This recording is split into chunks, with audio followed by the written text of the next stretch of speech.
गणपत गजानन महाराज की जय। किसी भी कहानी को सुनने से पहले सर्वप्रथम हमें गणेश जी की कहानी सुनना चाहिए। एक टुकरिया थी, वह गणेश जी को पूजा सेवा करती थी। एक दिन वो मायके जा रही, सो बहू से बोली, बहू मैं मायके जा रही हूँ, मेरे गणेश जी को नहला दिया करना, भोग लगा दिया करना। बहू बोली हाँ कर दूंगी। अब तो गुस्से के मारे बड़बड़ाने लगी कि बच्चों को नहलाऊंगी जब गणेश जी को। अब तो गुस्से के मारे जब भी बच्चों को नहलाने बिठाला करे तभी गणेश जी को नहलाने बिठा दिया करे। अब तो गुस्से के मारे एक दिन 4-5 पानी बाल्टी डाला तो गणेश जी नाली में बह गए। गणेश जी ने रिद्धि सिद्धि को याद किया, यहाँ तक कि उसके पहनने के कपड़े भी नहीं छोड़े। वह नहाने को बैठी थी, उसका पति बोला जल्दी नहाओ, आज तुम्हें नहाने में बड़ी देर हो गई। बोले क्या करूँ, मेरे कपड़े भी नहीं है। तुम्हारी माँ घर के सारे कपड़े पीन कर ले गई। उसने घर के अंदर जाके देखा तो घर में कोई भी सामान नहीं था। बोलो देख लो, तुम्हारी माँ तो घर का सारा सामान समेट कर ले गई है। तो माँ के मायके ही चला गया। तो माँ उसे रास्ते में ही मिल गई। मामा के दरवाजे पे पहुंची। माँ बोली देख ले जा बेटा को, तो मेरे बिना अभी मन भी ना लगे, अभी आई भी नहीं कि पीछे से ही आ गया। बोले माँ तुम घर का सामान ले आई हो, धोती है, घर तो पूरा खाली पड़ा है, सारा सामान ना जाने कहाँ गया। वापस लौट कर आई तो बहू से पूछा, बहू मेरे गणेश जी का है। बहू ने खूब पानी डालकर पट्टे पर बिठाल कर नहलाए तो बह गए होंगे कुछ नाली फाली में। सास ने गणेश जी को आवाज़ लगाई तो गणेश जी बोले अम्मा नाली में पड़ाऊँ।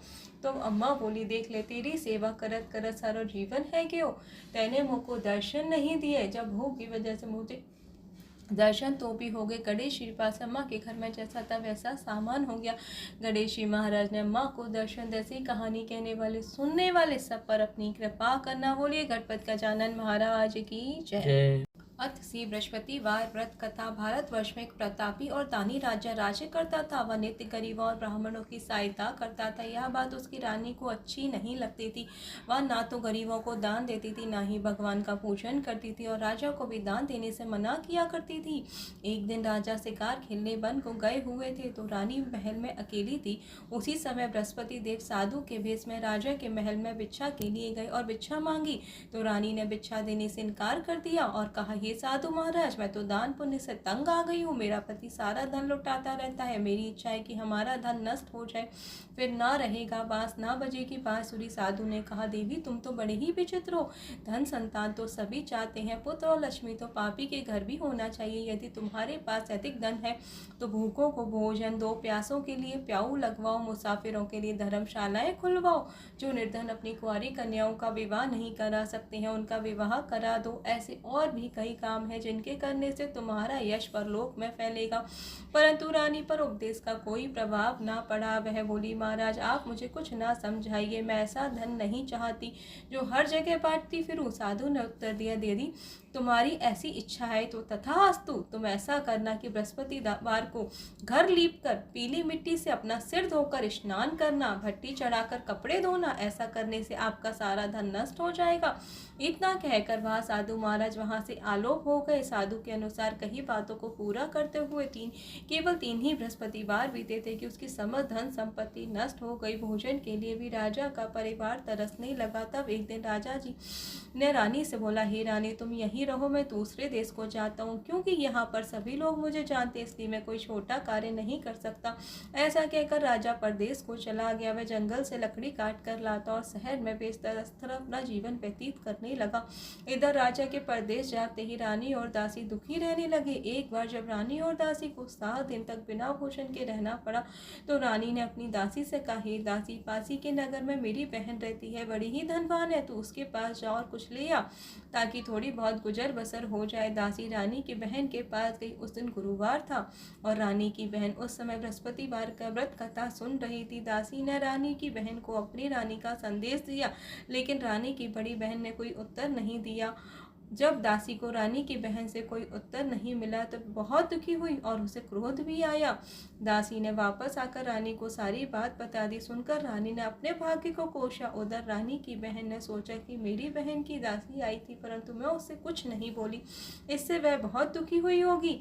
कथा सुनकर पूजन समाप्त करके वह अपनी बहन के घर आई और कहने लगी, हे बहन, मैं बृहस्पतिवार का व्रत कर रही थी, तुम्हारी दासी मेरे घर आई थी, परंतु जब तक कथा होती है तब तक ना तो उठते हैं और और ना ही बोलते हैं, इसलिए मैं कुछ नहीं बोली। कहो दासी क्यों गई थी? रानी की बहन बोली, बहन तुमसे क्या छुपाऊं, हमारे घर में खाने तक को अनाज नहीं था। ऐसे कहते कहते रानी की आंखें भर आई। उसने दासी समेत पिछले 7 दिनों से भूखे रहने तक की बात अपनी बहन को विस्तार पूर्वक सुना दी। रानी की बहन बोली, देखो बहन, भगवान बृहस्पति देव सबकी मनोकामना को पूर्ण करते हैं। देखो शायद तुम्हारे घर में अनाज रखा हो। पहले तो रानी को विश्वास नहीं हुआ, पर बहन के आग्रह करने पर उसने अपनी दासी को अंदर भेजा तो उसे सचमुच अनाज से भरा हुआ एक घड़ा मिल गया। दासी रानी से यह देखकर उसको बड़ी हैरानी हुई। दासी रानी से कहने लगी, हे रानी, जब हमको भोजन नहीं मिलता तो हम व्रत ही तो करते हैं, इसलिए क्यों न इसे व्रत की कथा और विधि पूछ ली जाए ताकि हम भी व्रत कर सकें। तब रानी की बहन ने अपनी बहन से बृहस्पतिवार के व्रत के बारे में पूछा।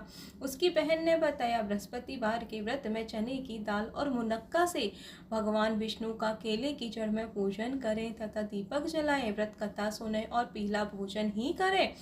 इससे बृहस्पति देव प्रसन्न होते हैं। व्रत और पूजन की विधि बताकर रानी की बहन अपने घर को लौट गई।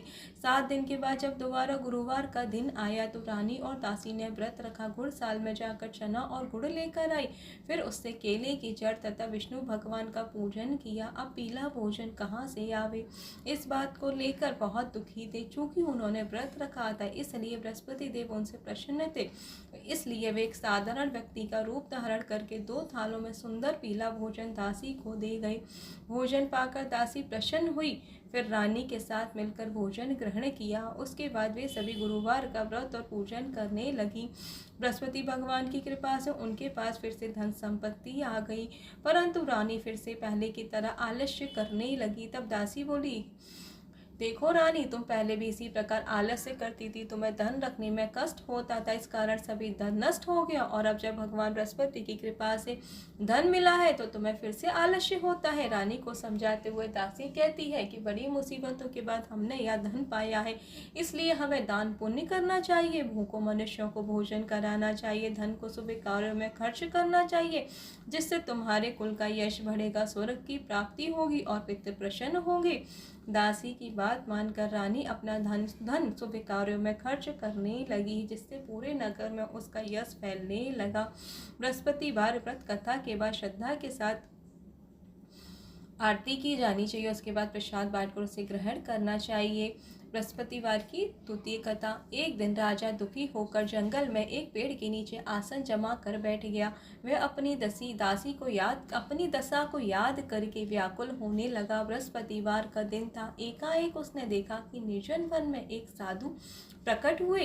वे साधु के वेश में स्वयं बृहस्पति देवता थे। लकड़हारे के सामने आकर बोले, हे लकड़हारे, इन सुनसान जंगल में तुम चिंता मग्न क्यों बैठे हो? लकड़हारे ने हाथ जोड़कर प्रणाम किया और उत्तर दिया, महात्मा जी, आप तो सब कुछ जानते हैं, मैं क्या कहूँ? यह कहकर रोने लगा और साधु को अपनी आत्मकथा बताई। महात्मा जी ने कहा, तुम्हारी स्त्री ने बृहस्पति के दिन बृहस्पति भगवान का निरादर किया था, जिसके कारण रुष्ट होकर उन्होंने तुम्हारी यह दशा कर दी है। अब तुम चिंता मत करो, तुम चिंता को दूर करके मेरे कहने पर चलो तो तुम्हारे सभी कष्ट दूर हो जाएंगे। भगवान पहले से भी अधिक धन संपत्ति देंगे। तुम बृहस्पति के दिन कथा किया करो, 2 पैसे के चने और मुनक्के लाकर उसका प्रसाद बनाओ और शुद्ध जल से लोटे में शक्कर मिलाकर अमृत तैयार करो। कथा के पश्चात अपने सारे परिवार और सुनने वाले सारे प्रेमियों में अमृत व प्रसाद बांटकर आप भी ग्रहण किया करें।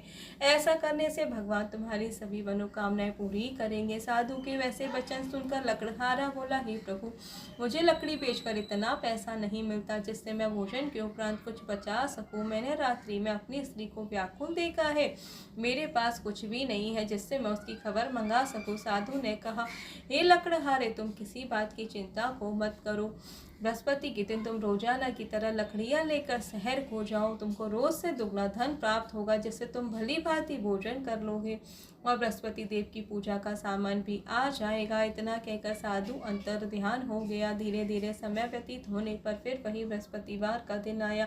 लकड़हारा जंगल से लकड़ी काट कर किसी शहर में बेचने गया। उसे उस दिन और दिन से अधिक पैसा मिला। राजा ने चना गुड़ आदि लाकर गुरुवार का व्रत किया। उस दिन से उसके सभी कलेश दूर हो गए गए, परंतु जब दोबारा गुरुवार का दिन आया तो बृहस्पतिवार का व्रत करना भूल गया। इस कारण भगवान बृहस्पति देव नाराज हो गए। उस दिन उस नगर के राजा ने विशाल यज्ञ का आयोजन किया था तथा शहर में घोषणा करवा दी कि कोई भी मनुष्य अपने घर में भोजन ना बनावे, ना आग जलावे, समस्त जनता मेरे यहाँ भोजन करने आवे। जो इस आज्ञा को ना मानेगा उसे फांसी की सजा दे दी जाएगी। इस तरह की घोषणा संपूर्ण नगर में करवा दी गई। राजा की आज्ञा के अनुसार शहर के सभी लोग भोजन करने लगे, लेकिन लकड़हारा कुछ देर से पहुंचा, इसलिए राजा उसको अपने साथ लेवा कर ले गए और ले जाकर भोजन ही करा रहे थे तो रानी की दृष्टि उस खूंटी पर पड़ी जिस पर उसका हार लटका हुआ था। वह वहां पर दिखाई नहीं दिया। रानी ने निश्चय किया कि मेरा हार इस मनुष्य ने ही चुरा लिया है और उसी समय सिपाहियों को बुलवाकर उसको कारागार में डलवा दिया। जब लकड़हारा कारागार में पड़ गया, बहुत दुखी होकर विचार करने लगा, ना जाने कौन से पूर्व जन्म के कर्म से मुझे यह दुख प्राप्त हुआ था, और उसी साधु को याद करने लगा जो कि जंगल में मिला था। उसी समय तत्काल बृहस्पति देव साधु के रूप में प्रकट हुए और उसकी दशा को याद कर कर कहने लगे, अरे मूर्ख, तूने बृहस्पति देव की कथा नहीं करी, इस कारण तुझे दुख प्राप्त हुआ है। अब चिंता मत कर, बृहस्पतिवार के दिन कारागार के दरवाजे पर तुझे 4 पैसे पड़े मिलेंगे, उनसे तू बृहस्पति देव की पूजा करना तो तेरे सभी कष्ट दूर हो जाएंगे। बृहस्पति के दिन उसे 4 पैसे मिले। लकड़हारे ने कथा कही और उसी रात्रि को बृहस्पति देव ने उस नगर के राजा को स्वप्न में कहा, हे राजा, तुमने जिस आदमी को कारागार में बंद कर दिया है वह निर्दोष है, वह राजा है, उसे छोड़ देना। रानी का हार उसी खूंटी पर लटका है, अगर तू ऐसा नहीं करेगा तो मैं तेरे राज्य को नष्ट कर दूंगा। इस तरह रात्रि के स्वप्न को देखकर राजा प्रातः काल उठा, खूंटी पर हार देकर लकड़हारे को बुलाकर क्षमा मांगी तथा लकड़हारे को योग्य सुंदर वस्त्र आभूषण देकर विदा कर दिया। बृहस्पति देव की आज्ञा के अनुसार लकड़हारा अपने शहर नगर को चल दिया। राजा जब अपने नगर के निकट पहुंचा तो उसे बड़ा आश्चर्य हुआ। नगर में पहले से भी अधिक बाग, तालाब, कुएं, बहुत सी धर्मशालाएं, मंदिर आदि बन गए थे। राजा ने पूछा, यह किसका बाग और धर्मशाला है? तब नगर के सब लोग कहने लगे, यह सब तो रानी और बांदी के हैं। तो राजा को आश्चर्य हुआ और गुस्सा भी आया। जब रानी ने खबर सुनी कि राजा जी आ रहे हैं तो उन्होंने बांदी से कहा, हे दासी, देख राजा हमको कितनी बुरी हालत में छोड़ के गए थे, हमारी ऐसी हालत देखकर वह लौट न जाए, इसलिए तू दरवाजे पर खड़ी हो जा। आज्ञा के अनुसार दासी दरवाजे पर खड़ी हो गई। राजा आए तो उन्हें अपने साथ लिवा लाई। तब राजा ने क्रोध करके अपनी रानी से पूछा, यह धन तुम्हें कैसे प्राप्त हुआ? तब उन्होंने कहा, हमें यह सब धन बृहस्पति देव के इस व्रत के प्रभाव से प्राप्त हुआ है। राजा ने निश्चय किया कि 7 रोज बाद तो सभी बृहस्पति देव का पूजन करते हैं, परंतु मैं प्रतिदिन दिन में 3 बार कहानी तथा रोज व्रत किया करूंगा। अब तो हर समय राजा के दुपट्टे में चने की दाल बंधी रहती तथा दिन में 3 बार कहानी कहता। एक रोज राजा ने विचार किया कि चलो अपनी बहन के यहाँ हो आवे। इस तरह का निश्चय कर राजा घोड़े पर सवार हो अपनी बहन के यहाँ को चलने लगा। मार्ग में उसने देखा कि कुछ आदमी एक मुर्दा लिए जा रहे थे। उन्हें रोककर राजा कहने लगा, अरे भैया, मेरी बृहस्पति देव की कथा को सुन लो। वो बोले, लो, हमारा तो आदमी मर गया है, इसको अपनी कथा की पड़ी है। परंतु कुछ आदमी बोले, अच्छा कहो, हम तुम्हारी कथा अवश्य ही सुनेंगे। राजा ने दाल निकाली। जब कथा आदि हुई तो मुर्दा हिलने लगा, और जब कथा समाप्त हो गई तो मुर्दा मनुष्य राम राम करके खड़ा हो गया। आगे मार्ग में उसे किसान खेत में हल चलाता हुआ मिला। राजा ने उसे देखकर और उससे बोले, अरे भैया, मेरी तुम बृहस्पतिवार की कथा को सुन लो। किसान बोला, जब तक मैं तेरी कथा सुनूंगा तब तक 4 हरैया जोत न लूंगा, जा अपनी कथा किसी और को सुनाना। इस तरह राजा आगे चलने लगा। राजा के हटते ही बैल पछाड़ खाकर गिर गए तथा किसान के पेट में बड़ी जोर से दर्द होने लगा। उस समय उसकी माँ रोटी लेकर आई थी। उसने जब यह देखा तो अपने पुत्र से सब हाल पूछा और बेटी ने सभी हाल कह दिया।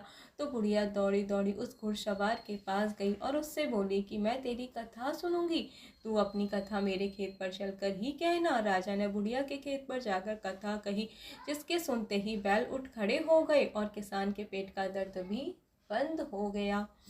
राजा अपनी बहन के घर पहुंचा। बहन ने भाई की खूब मेहमानी की। दूसरे रोज प्रातः कल राजा जगा तो वह देखने लगे कि सब लोग भोजन कर रहे थे। राजा ने अपनी बहन से कहा, हे बहन, ऐसा कोई मनुष्य है जिसने भोजन नहीं किया हो? मेरी बृहस्पतिवार की कथा को सुन ले। बहन बोली, हे भैया, यहाँ देश ऐसा ही है। पहले यहाँ लोग भोजन करते हैं, बाद में अन्य काम करते हैं। अगर कोई पड़ोस में हो तो देख आऊं, ऐसा कहकर देखने चली गई, परंतु उसे कोई ऐसा व्यक्ति नहीं मिला जिसने भोजन ना किया हो। और अतः वे एक कुमार के घर गई जिसका लड़का बीमार था। उसे मालूम हुआ कि उसके यहाँ 3 रोज से किसी ने भोजन नहीं किया है। रानी ने अपनी भाई की कथा सुनने के लिए कुम्हार से कहा, तो वह तैयार हो गया। राजा ने जाकर बृहस्पतिवार की कथा कही, जिसको सुनकर उसका लड़का ठीक हो गया तो राजा की प्रशंसा होने लगी। एक रोज राजा ने अपनी बहन से कहा, हे बहन, हम अपने घर को जाएंगे, तुम भी तैयार हो जाओ। राजे की बहन ने अपनी सास से कहा। सास ने कहा, चली जा, परंतु अपने लड़के को मत ले जाना, क्योंकि तेरे भाई की कोई औलाद नहीं है। बहन ने अपने इस भैया से कहा, हे भैया, मैं तो चलूंगी, पर कोई बालक नहीं चलेगा। राजा बोला, जब कोई बालक नहीं चलेगा तब तुम ही क्या करोगी? बड़े दुखी मन से राजा अपने नगर को लौट आया। राजा ने अपनी रानी से कहा, हम निर्वंशी हैं, हमारे मुंह देखने का धर्म नहीं है और कुछ भोजन आदि नहीं किया। रानी बोली, हे प्रभु, बृहस्पति देव ने हमें सब कुछ दिया है, वह हमें औलाद भी अवश्य देंगे। उसी रात को बृहस्पति देव ने राजा को स्वप्न में कहा, हे राजा, उठ, सभी सोच त्याग दे, तेरी रानी गर्भ से है। राजा यह बात सुनकर राजा को बड़ी खुशी हुई और 9वें महीने में उसके गर्भ से, रानी के गर्भ से, एक सुंदर पुत्र की प्राप्ति हुई। तब राजा बोला, हे रानी, स्त्री बिना भोजन के रह सकती है, पर बिना कहे नहीं रह सकती है। जब मेरी बहन आवे तब तुम उससे कुछ मत कहना। रानी ने सुनकर हाँ कर दिया। जब राजा की बहन ने यह सब समाचार सुना तो वह बहुत खुश हुई और बधाई लेकर अपने भाई के यहाँ आई। तभी रानी ने कहा, घोड़ा चढ़कर तो नहीं, गधा चढ़ी आई। राजा की बहन बोली, भाभी, मैं इस प्रकार ना कहती तो तुम्हें औलाद कैसे हो मिलती? बृहस्पति देव ऐसे ही हैं, जैसे जिसके मन में कामनाएं होती हैं सभी को पूर्ण करते हैं। जो सद्भावना पूर्वक बृहस्पतिवार का व्रत कथा को कथा को पढ़ता अथवा सुनता है, दूसरों को सुनाता है, बृहस्पति देव उसकी सभी मनोकामनाएं पूर्ण करते हैं। बोलिए बृहस्पति देव भगवान की जय।